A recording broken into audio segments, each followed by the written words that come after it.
오늘은 벌써 사도행전 강의 10번째 시간이 되었습니다. 오늘 본문 중심으로 해서 마음의 벽을 허물라라는 제목을 가지고 피차 은혜 나누는 시간 가지도록 하겠습니다. 오늘은 특별히 마음에 관한 이야기로 오늘 말씀을 시작하려고 합니다. 아마도 오늘 말씀은 내면의 성숙에 관한 말씀일 수도 있을 것 같습니다. 사실 우리 사람이 가진 대부분의 문제는 이 마음으로부터 시작됩니다. 그러므로 마음이 맑고 투명한 사람은 인생도 맑고 건강하게 살아갈 수가 있습니다. 그러나 마음속에 증오심이나 쓴뿌리가 가득 차 있으면 아무리 좋은 환경 속에 던져진다 해도 또 아무리 좋은 사람들 틈바구니에 살아가도 행복한 열매를 맺을 수가 없는 것입니다.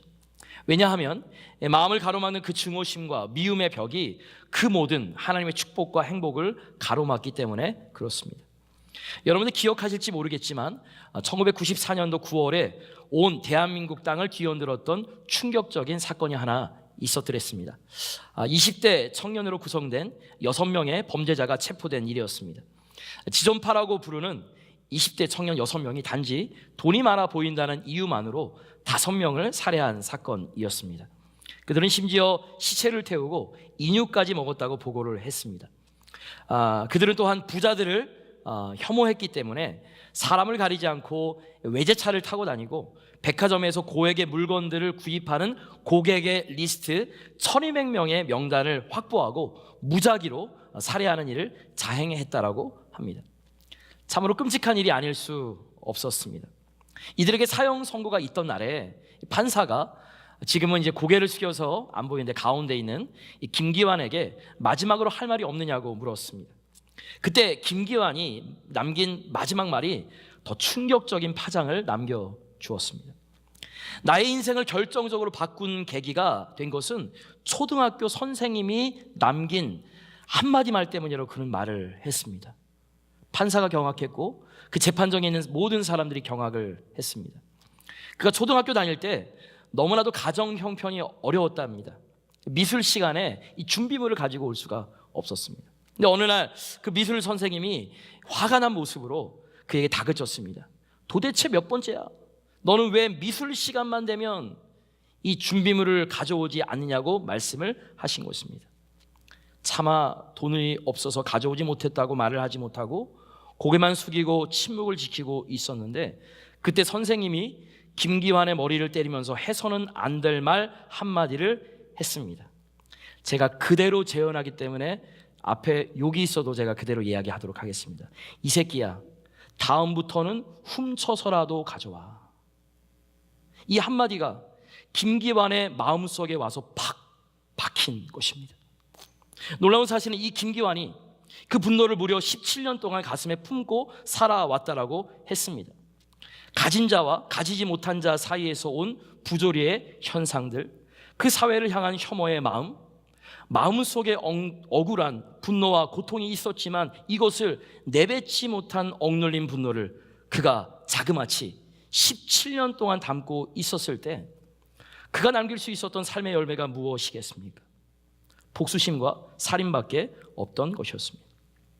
그러므로 여러분, 우리 마음에 무엇을 담고 있느냐가 참으로 중요한 줄 믿습니다.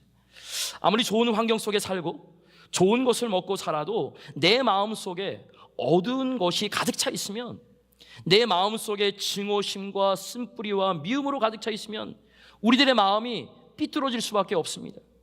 결국 내가 남기는 모든 삶의 열매는 잘못되고 파괴적인 것일 수밖에 없는 것입니다. 그러면 우리 신앙인들이 무엇보다도 소중히 가져야 할 것이 저와 여러분들, 우리 마음을 가꾸는 것인 줄 믿으시기 바랍니다. 즉 내 마음을 깨끗하게 하고 내 마음을 맑게 만들지 않으면 우리는 결단코 밝은 인생을 살아갈 수가 없는 것입니다. 그러나 불행하게도 오늘날 많은 사람들의 심령 가운데에 깨끗이 않은 것들이 담겨져 있습니다. 우리 마음에 살펴보면 우리 마음을 덮고 있는 수많은 벽돌들이 사실 쌓여 있어요. 어떤 사람에게는 분노의 벽돌이 쌓여 있기도 하고요, 어떤 사람에게는 불신앙의 벽돌이 쌓여져 있기도 합니다. 또 어떤 사람에게는 지나친 열등감과 지나친 우울증의 마음들로 가득 차 있어서 아무리 좋은 것을 전해주어도 그것을 기뻐하지 못하고 아무리 좋은 것을 전해주어도 용납하지 못하는 불행한 일생들이 생각보다 많이 있다라는 것입니다. 이같이 우리 마음속에 쌓여진 벽돌을 YM, 그 예수전도단 사역을 했었던 브루스 탐슨은 마음의 벽이라는 원 제목이 The Walls of My Heart 라는 책을 통해서 잘 설명하고 있습니다. 제가 그 책을 읽어보니까 이 책의 타이틀이 예레미야 4장 19절에서 따온 것임을 확인할 수가 있었습니다. 예레미야 4장 19절에 보면 이런 말씀이 있습니다. 슬프고 아프다. 내 마음속이 아프고 내 마음이 답답하여. 여러분, 이것은 예레미야가 당시 유다 백성을 바라보면서 하나님 앞에 고백했었던 탄식의 고백이라고 할 수가 있습니다. 영어 성경을 제가 좀 보니까 나의 고통스러운 아픔이여 내 마음에 장벽이 있으며 월이 있으며 라는 고백으로 표현하고 있는 것을 보았습니다.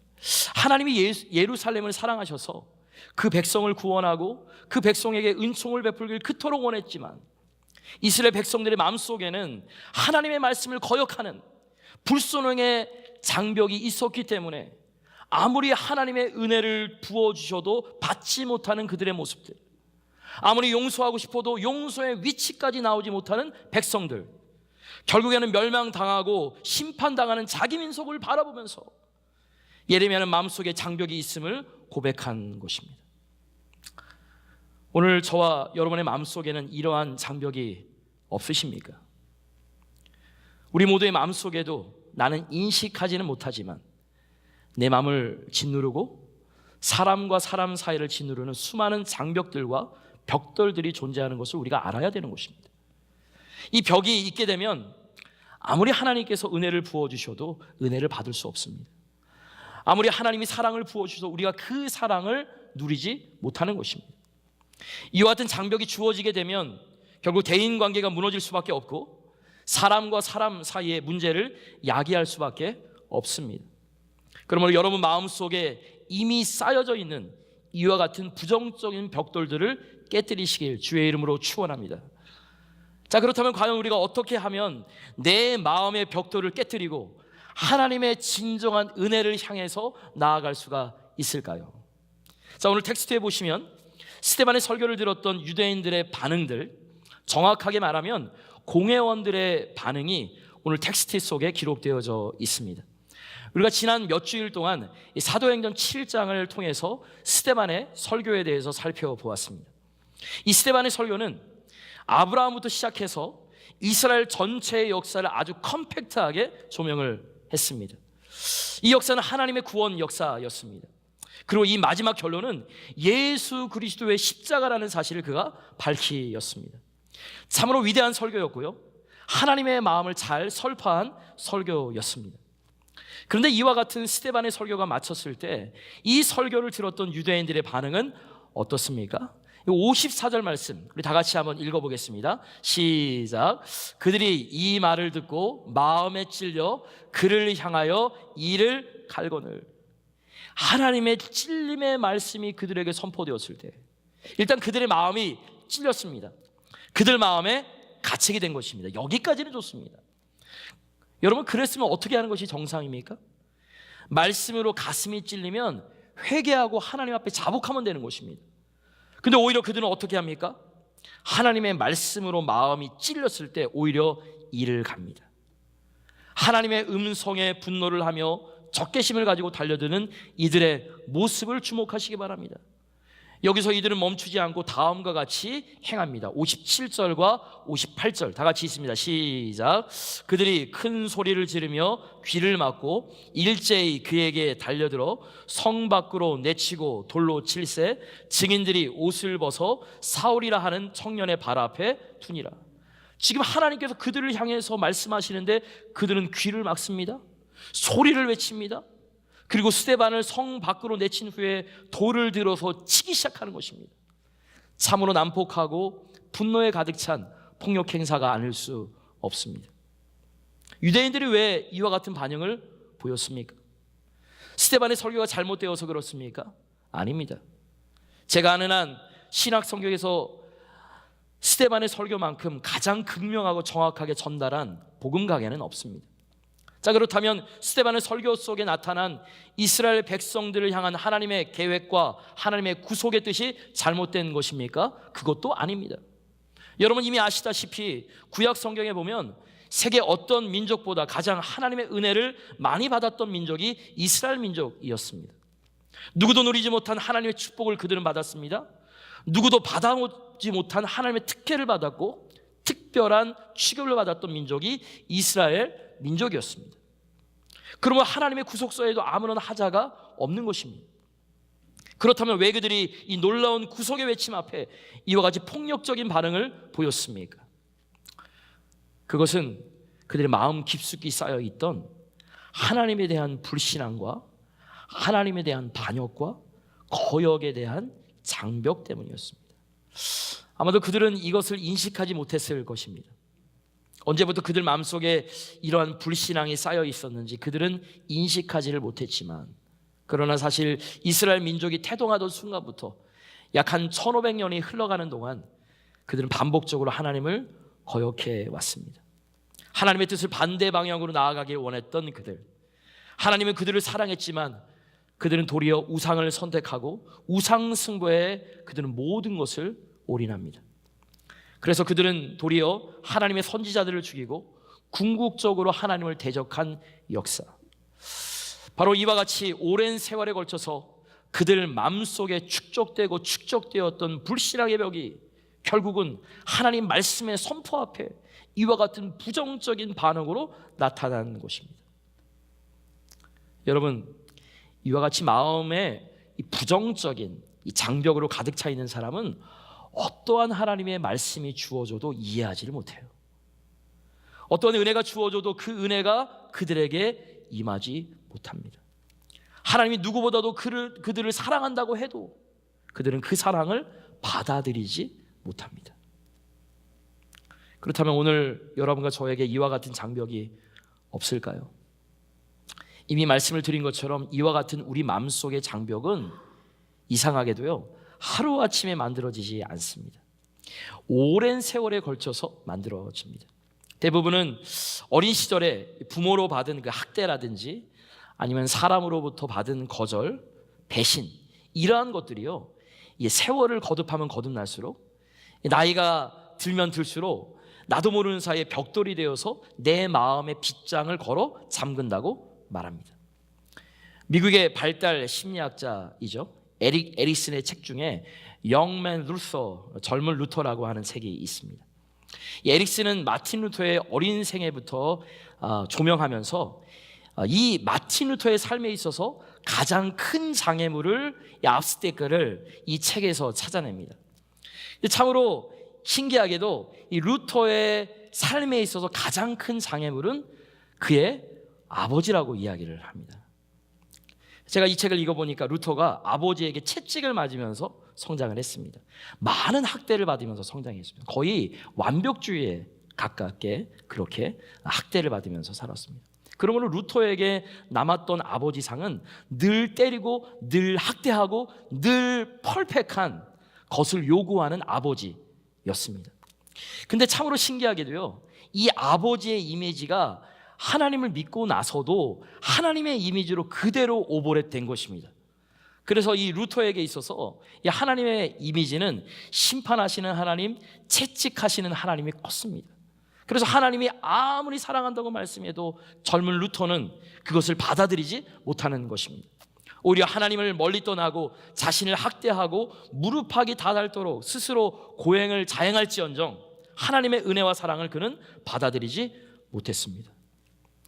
이와 같이 살아가던 루터가 어느 날, 참으로 신기하죠, 로마서를 공부하는 중에 그것은 비로소 한 가지 중요한 진리를 깨닫게 됩니다. 내가 의롭게 되는 것은 행위가 아니라 오직 믿음을 통해서다. Justification by faith, not by doing something. 행위가 아니라 오직 faith, 오직 믿음을 통해서다. 내가 믿음을 갖게 되면 믿음을 통하여 내가 하나님을 만나게 되고, 믿음을 통하여 하나님의 구원을 받게 되고, 하나님의 영광 가운데 내가 임하는 것을 깨달은 순간부터 마틴 루터의 인생은 그때서부터 완전히 업사이드 다운, 완전히 바뀌게 되었고, 우리가 알고 있는 대로 위대한 종교 개혁자가 된 것입니다. 사랑하는 성도 여러분, 이와 같이 우리 마음속에 있는 벽돌, 불신앙과 부정적인 마음의 벽돌이 깨어지지 아니하면 우리가 하나님의 은혜의 보좌 앞으로 나아갈 수가 없는 것입니다. 그렇다면 어떻게 하면 우리 마음을 뒤엎고 있는 이와 같은 부정적이며 어두운 불신앙의 벽돌을 깨고 하나님의 은총을 향해서 나아갈 수가 있겠습니까? 첫 번째로 크게 따라해 보시기 바랍니다. 말씀을 통해 정확한 진단을 하라. 여러분, 우리 마음의 문제가 무엇인지 바르게 알려면 정확한 진단을 먼저 해야지, 진단을 하지 않으면 치료나 회복을 이룰 수가 없죠. 자, 오늘 우리의 마음속에 이 벽돌들이 이 잘된 것인지 잘못된 것인지를 판단하는 참된 진단의 기준이 무엇일까? 저는 그것이 하나님 말씀이라고 믿습니다. 더 쉽게 말하면 말씀의 다림줄, 이 다림줄은요, 영어로 얘기할 때 그 플랫라인이라고 합니다. 핸디맨들, 우리 건축하시는 분들 잘 아실 것입니다.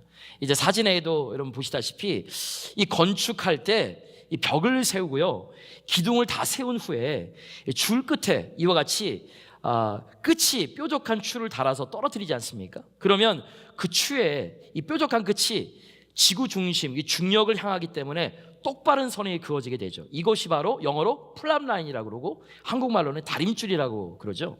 그러므로 이것을 영적으로 보라는 것입니다. 하나님의 말씀이 내 마음속을 정확하게 진단하는 유일한 바로미터, 다림줄이라는 것입니다. 오늘 53절에 우리 마음의 정확한 진단의 도구가 스데반을 통해서 소개되어집니다. 53절 다 같이 있습니다. 시작. 너희는 천사가 전한 율법을 받고도 지키지 아니하였도다 하니라. 여기에 보면 하나님께서 이스라엘 백성에게 주셨던, 그래서 이스라엘 백성들이 바로 사는지 삐뚤게 살았는지 판가름하기 위해 주셨던 중요한 도구가 하나 나오지 않습니까? 천사가 전한 율법. 율법은 하나님의 심판의 잣대입니다. 하나님은 율법의 기준에 맞추어서 이것이 삐뚤게 살아가는지 바르게 살아가는지를 판명하고 그 결과에 따라서 심판하시기도 하고 상 주시기도 하시고 채찍질 하시기도 하시는 것이죠. 그러므로 이 살아계신 하나님의 말씀은 하나님의 기준점, 하나님의 다림줄이라고 할 수 있습니다. 좀 더 정확한 표현이 아모스 7장 7절에 나와 있습니다. 우리 아모스 7장 7절에 보시면 또 내게 보이신 것이 이러하니라. 다림줄을 가지고 쌓은 담 곁에 주께서 손에 다림줄을 잡고 서셨더니, 이런 말씀이 나오거든요. 하나님은 이스라엘 백성들의 죄악을 바라보시면서 그들을 심판하시기를 원하셨는데, 심판하시기 전에 먼저 아모스에게 환상을 하나 보여주십니다. 어떤 환상이었냐면, 하나님께서 지금까지 이스라엘 백성들이 쌓아왔던 담 곁에 서서 다림줄을 가지고 서 있는 환상이었습니다. 아마도 이스라엘 백성들은 이런 생각을 할지 모릅니다. 하나님, 우리 나름대로 최선을 다했습니다. 우리가 지금까지 세운 업적의 벽돌, 하나님 이것이 보이십니까? 하나님, 이렇게 하나님께 내세우고 싶었는지 모르겠습니다. 그러나 하나님은 그것을 정확하게 판가름하기 위해서 그 쌓아놓은 벽돌 옆에 다림줄을 가지고 서신 것입니다. 결과는 어떻게 되었습니까? 이스라엘 백성들은 똑바르게 세웠다고 하지만 하나님이 보시기에는 바르게 세우지 않은 것이었습니다. 그 결과 그들이 패망하게 된 역사를 성경이 보여준 것입니다. 오늘 여러분과 저의 인생을 판가름하는 것도 마찬가지예요. 성경의 바로미터인 말씀의 다름줄로 우리들의 모든 인생을 판가름해야 될 줄 믿습니다. 흔히 많은 분들이 세상 사람들의 여론이나 기준에 따라서 내 삶을 평가하고 정리하려고 하는데, 이것은 위험한 기준이 아닐 수 없습니다. 제가 좀 더 구체적으로 설명해드리기 위해서 설명을 해드리면, 일반적으로 상처의 벽돌은 세 가지 경우로 나눌 수 있다라고 제가 연구를 했습니다. 첫 번째로는요, 사람들이 준 상처의 벽돌들이 있대요. 특별히 부모가 준 상처들이 자녀들에게는 지울 수 없는 상처의 벽돌들일 경우가 많다라고 합니다. 부모, 아니면 혹은 교사라든지 아니면 동료들, 내가 인생을 살아가다가 내가 버림받은 기억들, 이것은 평생을 통해서 좀처럼 지워지지 않습니다. 이것이 대인관계를 할 때 남은 인생의 모든 관계를 형성하는 벽돌입니다. 두 번째로는요, 인생의 폭풍우가 남긴 벽돌이 있습니다. 그 중에 가장 대표적인 것이 아마 가정의 깨어짐이 아닌가 생각되어집니다. 우리는 그냥 이혼하는지 모르겠지만 그것이 자녀에게 남겨줄 벽돌은 평생 지워지지 않는 것이죠. 혹은 우리에게 지어진 건강의 벽돌, 질병의 벽돌, 혹은 경제적인 파산이나 실패가 남겨준 벽돌, 이러한 것들은 오랫동안 우리들의 마음을 사로잡아 놓는 벽돌이라는 것입니다. 그러나 제가 소개한 이 두 가지 경우보다도 더 무서운 벽돌의 케이스가 여러분 보시는 바대로 마지막에 사탄이 던져주는 벽돌이 있습니다.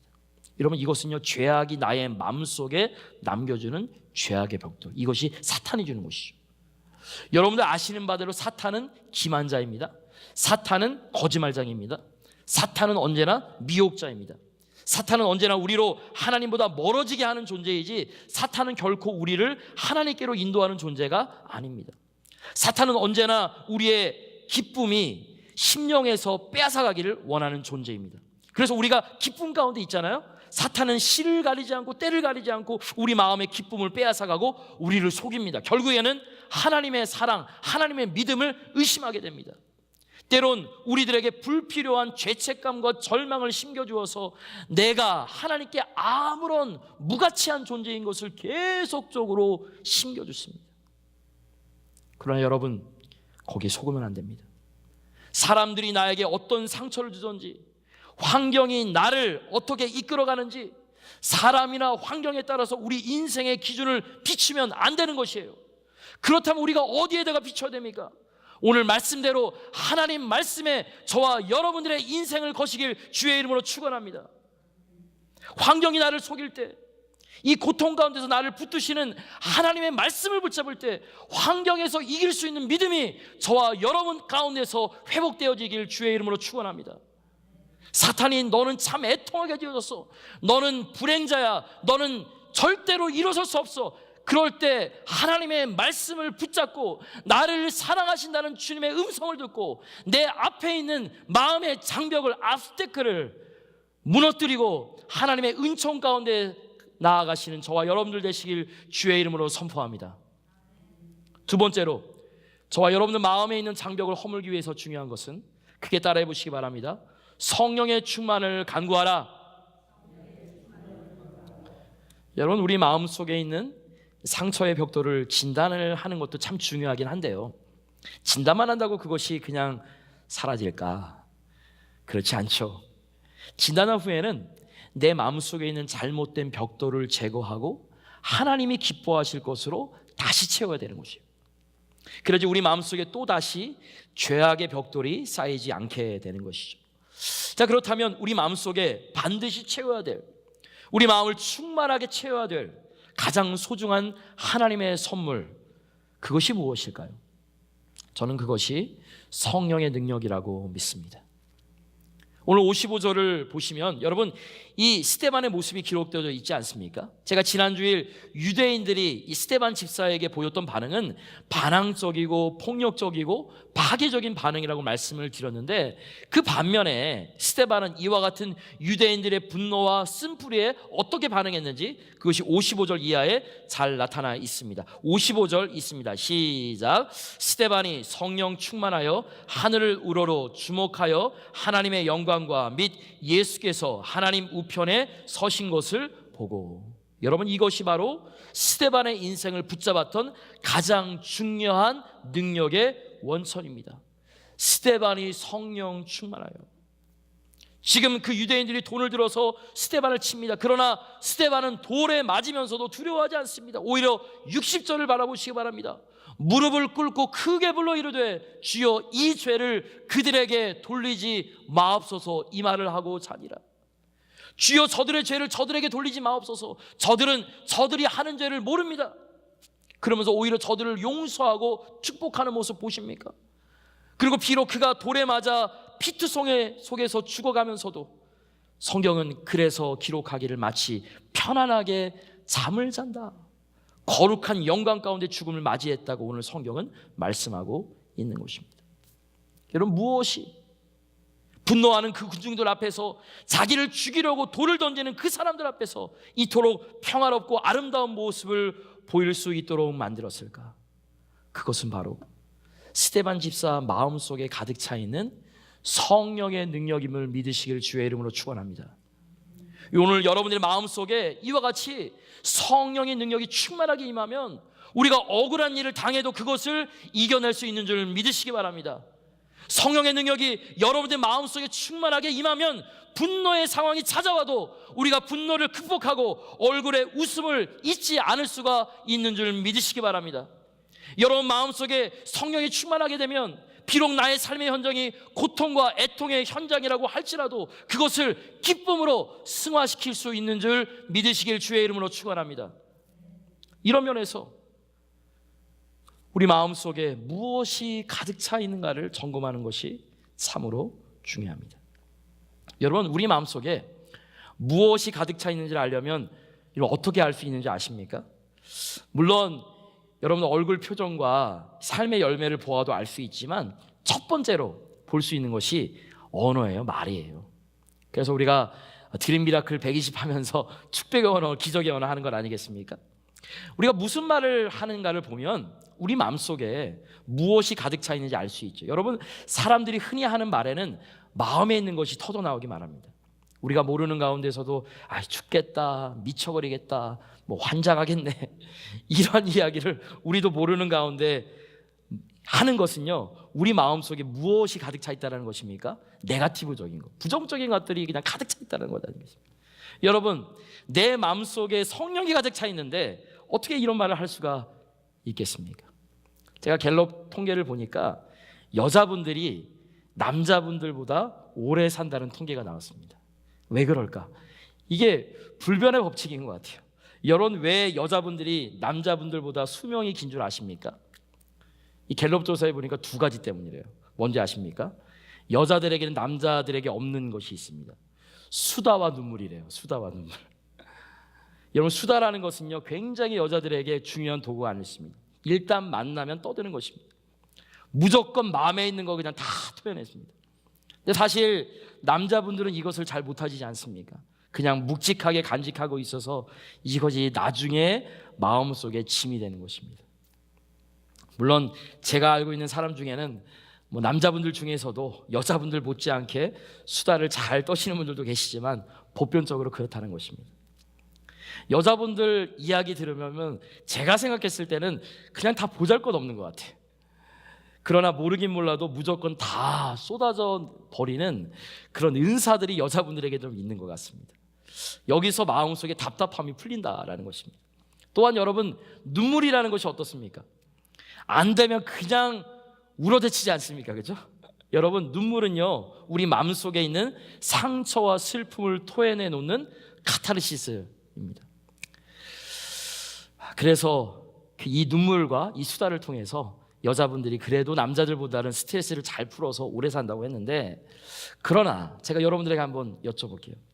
내가 친구를 만나서 수다를 떨고 눈물을 펑펑 쏟아붓는다고 해서 저와 여러분의 마음의 근본적인 문제들이 해결이 될까? 저는 그렇지 않다고 생각합니다. 물론 잠깐 위로받을 수는 있겠죠. 잠깐 시원할 수는 있습니다. 그러나 내 마음속에 근본적으로 깊숙이 뿌리박고 있는 그 죄와 상처의 찌꺼기는 수다를 떨고 잠깐 눈물을 쏜다고 없어지지 않습니다. 그러므로 우리 안에 있는 정말 마음의 응어리가 풀리려면 살아계신 하나님의 말씀이 있어야 되는 줄 믿으시기 바랍니다. 하나님의 성령의 능력이 임해야 되는 줄 믿으시기 바랍니다. 하나님의 말씀의 파워가 내 심령을 바르게 붙잡아주고 성령의 능력이 더 이상 사탄이 나에게 함부로 하지 못하도록 나를 지켜주고 모든 죄악으로부터, 모든 결박으로부터 자유케 될 때 우리는 비로소 회복할 수 있고 하나님의 영광을 향해서 살아갈 수 있는 줄 믿으시길 주의 이름으로 축원합니다. 우리 마지막으로 우리 앞에 있는, 또 우리 안에 있는 마음의 장벽을 허물고 하나님의 은총 가운데 살아가기 위해서 필요한 것, 크게 따라해 보시기 바랍니다. 바른 대상을 바라보자. 여러분, 우리가 무엇을 바라보게 되면 내 마음에 있는 이 모든 짐들이 풀려지게 되고 내 마음속에 있는 고통의 벽들이 허물어지고 내가 새 마음을 가지고 살아갈 수가 있을까? 그것은 바로 하나님을 바라볼 때만 가능할 줄 믿으시기 바랍니다. 여러분 55절 이하를 보시면 스데반으로 하여금 솟구치는 분노에도 불구하고 그 모든 것을 참고 오히려 자신을 향해 돌을 던지는 자들을 향해서 축복을 남겨줄 수 있는 근본 비결이 나와 있는데, 우리 다 같이 한번 우리 55절과 56절 읽어보도록 하겠습니다. 시작. 스데반이 성령 충만하여 하늘을 우러러 주목하여 하나님의 영광과 및 예수께서 하나님 우편에 서신 것을 보고 말하되, 보라, 하늘이 열리고 인자가 하나님 우편에 서신 것을 보노라 한대. 여러분, 이 스데반이 지금 어디에다가 그의 시선을 주목했습니까? 바로 하늘에다가 맞췄습니다. 자기를 향해 돌을 드는 사람들에게 시선을 맞춘 건 아니에요. 자기들에게 분노를 표출하는 공회원들에게 그의 시선을 맞춘 것이 아닙니다. 오히려 하늘에 그의 시선을 맞추었을 때, 지금 하늘을 쳐다보니까 거기에 누가 그에게 시선을 맞추십니까? 하나님의 보좌 바로 옆에서 스데반을 돕기 위해서 바라보고 계시는 예수님이 그 자리에 보이셨습니다. 바로 그가 바라보았던 천국의 아름다웠던 그 영광의 모습이 스데반으로 하여금 최악의 고통 가운데서도 일어나게 했고, 그를 분노 가운데서도 어려운 가운데서도 승리자가 되게 하여 주신 것을 영적으로 주목하시기 바랍니다. 그렇습니다. 오늘 여러분과 제가 사람들을 보면 분노하고 신망할 수밖에 없습니다. 환경을 보게 되면 두려워할 수밖에 없습니다. 뿐만 아니라 자신을 바라보게 되면 자신이 얼마나 연약합니까? 이 죄책감과 열등감 때문에 우리는 좌절하면서 절망의 벽돌들만 쌓여져 갈 뿐일 것입니다. 그러나 만일 여러분들이 이 스데반 집사와 같이 하나님을 바라보게 되면, 그 곁에 계신 영광된 예수 그리스도의 모습을 바라보면 저와 여러분들은 어떤 상황에서도 불구하고 오토기처럼 다시 일어날 수 있는 줄 믿으시길 주의 이름으로 축원합니다. 여러분, 사람이 던져주는 위로의 한마디도 중요하긴 하지만, 그러나 그것만으로 우리 마음속에 오랫동안 축적되어진 마음의 응어리, 그 한마디가 풀어줄 수 없는 것입니다. 오직 피 묻은 예수 그리스도의 피의 손만이 이러한 모든 것을 치유하고 회복해 할 수 있는 줄 믿으시길 주의 이름으로 축원합니다. 세상 사람들의 말이나 혹은 심리적인 말이 우리 마음속에 오랫동안 축적되었던 마음의 장벽을 깨뜨릴 수 없는 것입니다. 그러므로 여러분, 이러한 모든 결박과 상처를 해결해 줄 수 있는 것은 성령께서 주시는 능력밖에 없음을 바라보시기 바랍니다. 그러므로 오늘 여러분과 제가 이 시간에 나를 이렇게 치료하기를 원하시고 나에게 다시 한번 기쁨과 행복의 회복을 약속하시는 그 하나님을 향해서 나아가는 믿음의 사람들 되시길 주의 이름으로 축원합니다. 여러분들만 마음속에 담고 있는 다른 누구에게도 말하지 못했던 여러분들의 혼자 마음속에 응어리졌던 수많은 고통들, 사람들 앞에 내가 고백하지 못할 내 마음의 아픔들, 사람들 앞에 도저히 표현 못한 내 마음의 무거운 짐들, 그러나 이것을 하나님 앞에서는 표현할 수가 있습니다. 하나님, 여러분 한 분 한 분이 있는 모습 그대로 나아가기를 원하십니다. 가장할 필요 없어요. 체면 차릴 필요 없어요. 하나님 앞에 여러분들이 있는 그대로 정직하게 나오셔서, 하나님, 내 마음속에 도저히 깨뜨릴 수 없는 마음의 장벽이 있습니다. 내가 하지 못합니다. 나를 도와주십시오. 주님의 보배로운 피로 씻어주시고 성령의 능력으로 이 장벽을 깨뜨려 주시옵소서. 우리가 이와 같이 기도하면서 나아가게 되면 하나님께서 도와주셔서 우리가 지금까지 입고 있었던 애통의 옷을 벗게 하시고 다시 기쁨과 축복의 옷을 갈아입게 하여 주실 줄 믿으시길 주의 이름으로 선포합니다.